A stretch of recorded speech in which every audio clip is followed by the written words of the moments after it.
Yo, yo, yo, yo, yo, yo.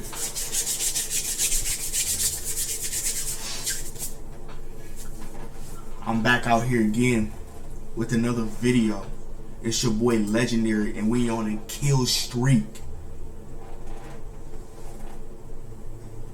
We out here reacting to what I really liked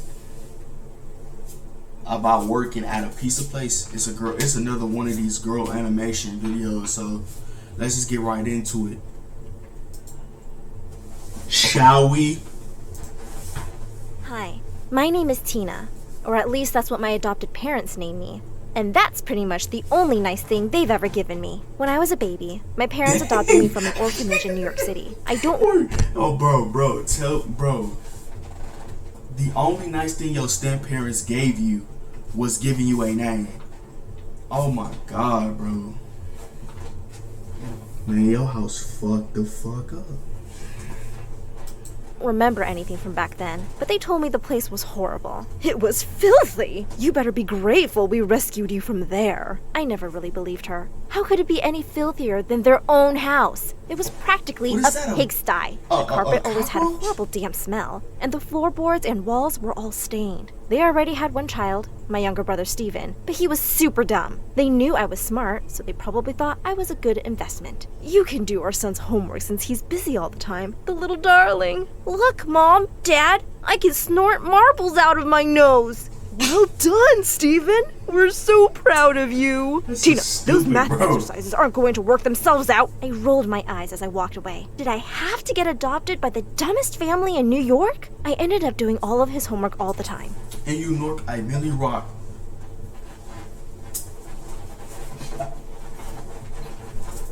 Okay, let me get back into the video. But of course, he was never grateful. Instead, he chased me around with scissors and threatened to cut my hair. Come on, Tina. I just want to give you a haircut. I was smarter than all three of them put together, but they hated the thought. It would kill them to admit it. When I was 10, my dad owned a sports memorabilia store, and he was too cheap to hire a real accountant, so he made me work there as one. It's the least you can do after all we've done for you. Fine, but let me tell you, your dumb store is not making any money. You're probably doing it wrong. Aren't you supposed to be smart and good at this stuff? Go over the books again. Well, I wasn't surprised when he lost his shop 3 months later. Meanwhile, at home, my mom would make me stay upstairs whenever she had company over, which was all the time. She liked to make her friends think she was really smart, even though she was an idiot. Go to your room and don't you dare come down. God only knows what complicated. Your face look like you just look like one of them throwaways. You just don't look right. She look like all her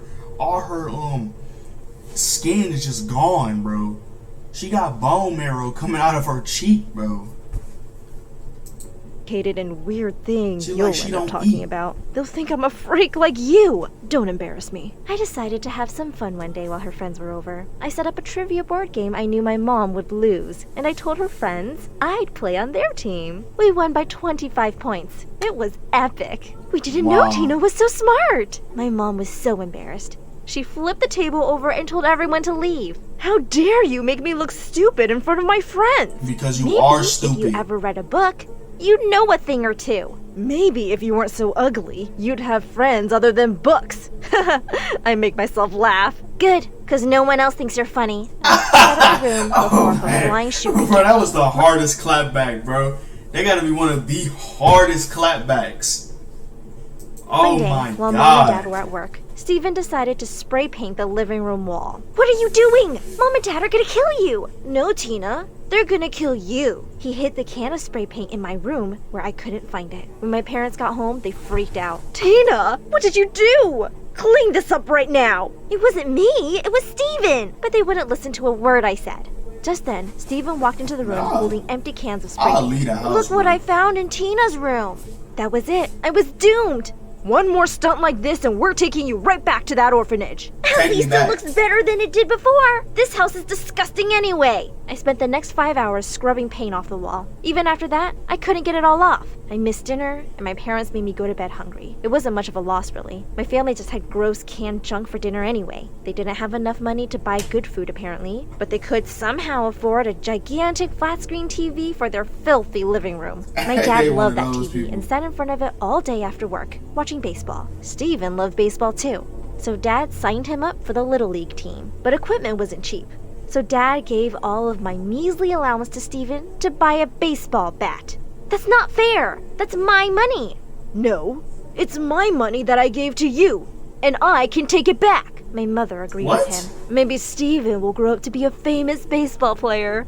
At least he'll be doing something good for this family, unlike you, Tina. Steven's not even good at baseball. He strikes out whenever he gets up to bat. I'm better than he is, and I've only played once. It was true. Steven was horrible at sports. But my parents didn't care. Somehow, it was still my fault. Maybe if you were there to cheer him on, he hit the ball more often. I wish you had never adopted me. I wish I could go back. I stormed off to my room. I knew I had to get out of here, but I didn't have any money or anywhere to go. My friends at school all came from rich families in the city. I never told anyone I was adopted, because it would be so embarrassing. One day at lunch, the girls were just boasting away as usual. My parents are taking me to Paris this Saturday for breakfast. We just got back from Hong Kong last week. It was so exotic. I decided to chime in. My parents They messing with them cheat. I ain't finna be racist, bro. I'm not finna be racist. I'm not gonna say nothing racist or nothing. I'm just not gonna be racist at all.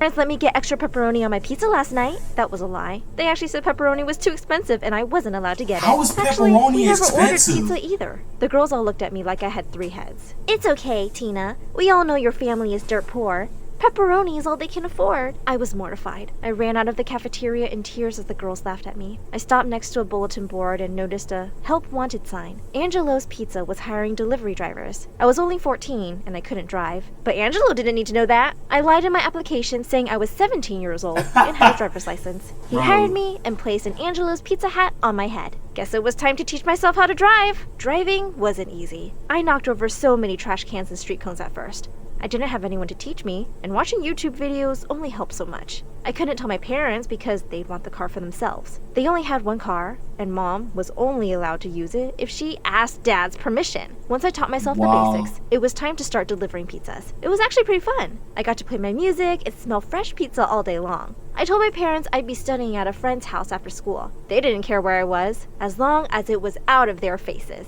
Do we have to feed you? Can't you just have lunch and dinner there? Sure, Mom. Her parents' dinner are even worse than yours, but I'll eat there. Nothing made me happier than missing meals at home and eating pizza instead. Angelo was always good about feeding his employees. I delivered pizza all over the city. Sometimes I'd even deliver to those mean girls from school. They'd laugh at me in my uniform. Little did they know, I had stolen a few bites of their pizzas, especially the ones with extra pepperoni. Oh. Sometimes I'd spit on them too. I saved up enough money and planned on buying myself a Ain't no- car. I was ain't going no to way. start my own Ain't no fucking way. Bro, man. Imagine taking a bite in your pizza, then you just have.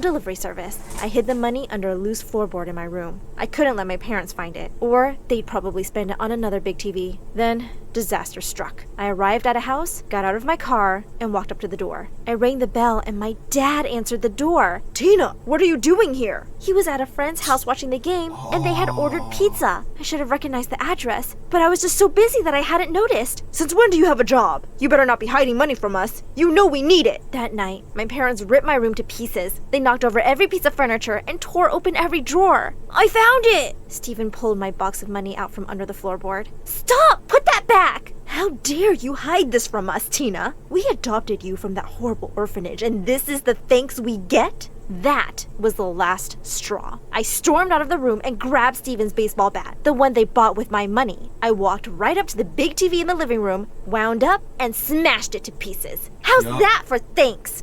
I dropped the bat and stormed out of the house.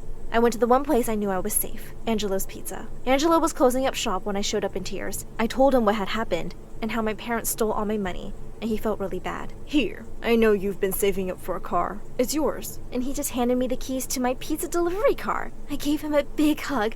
Thank you, thank you, thank you! He invited me to stay with his family for the night. They had a small home, but it was really nice. His wife was an amazing cook, and their son was in school to become a hairstylist. Tina, would you like a real haircut?